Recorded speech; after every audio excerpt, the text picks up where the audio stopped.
Vlog शुरू करने दोस्तों। अज ना असी सफाई कर लगे सारे कब्रस्तान की सफाई कर लगे तुहानू सारा दसने। ये व्लॉग बड़ा कमाल का होने वाला है, तुहानू सारा दसने साडा कौन कौन महत्वपूर्ण ने और कौन कौन नहीं। तो असी ना परिंदे परिंदे बंद करके आए हैं, तो असी आख्या सफाई कर लिए थोड़ी। अस्सलाम वालेकुम दोस्त, की हाल है? ठीक ठाक हो? उम्मीद करने भी तुम ठीक हो गए दोस्तों। अज ना कब्रस्तान की सफाई करना आया, ना दादा दादी और उस तो बाद सारे रिश्तेदार जो साढ़े महत्वपूर्ण है काफ़ी, तो असं तुम एक एक करके दसांगे सारा। तो असं मिट्टी पानी है, तो देख रहे हो फुल भी लैके आए, फुल भी पाने ने कब्रस्तान से।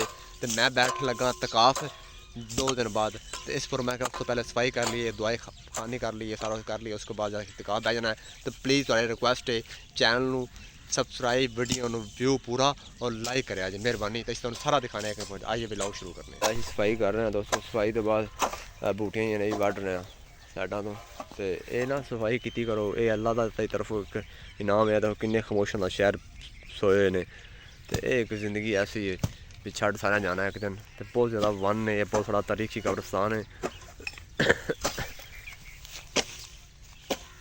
तुम मैं दिखाना कुछ मज़ारात ऐसियां जड़ियाँ किनिया पुरानियां ने। मैं तुम्हें एक मज़ार दिखाना, कब्र दिखाना है, देखो कितनी पुरानी है।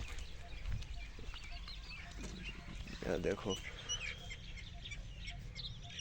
रमज़ान जनाब, बहुत पुरानी कब्र है।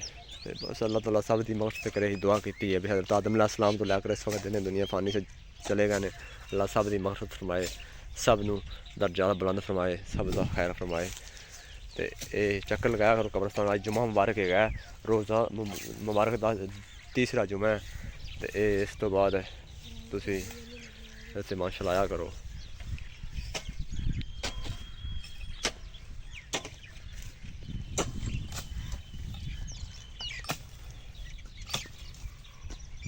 माशाअल्लाह असीं ना फुल पान लगे हैं कब्रस्तान ते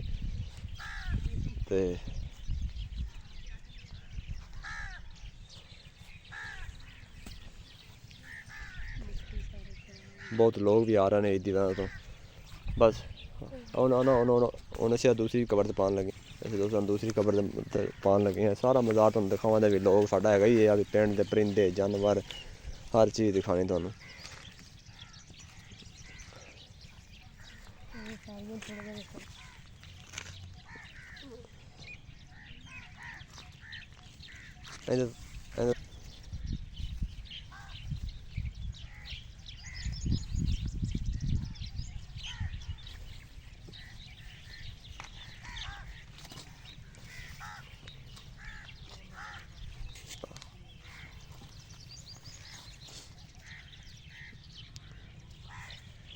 दोस्तों अज का व्लॉग इन्ना को है, अगर तुम्हें प्यारा लगे तो लाइक सब्सक्राइब शेयर जरूर कराए, बहुत मेहरबानी। तो साडा प्यारा जा व्लॉग, तो प्यारा जा कब्रस्तान तुहानू दिखाना चाहिए, दिखा दिता।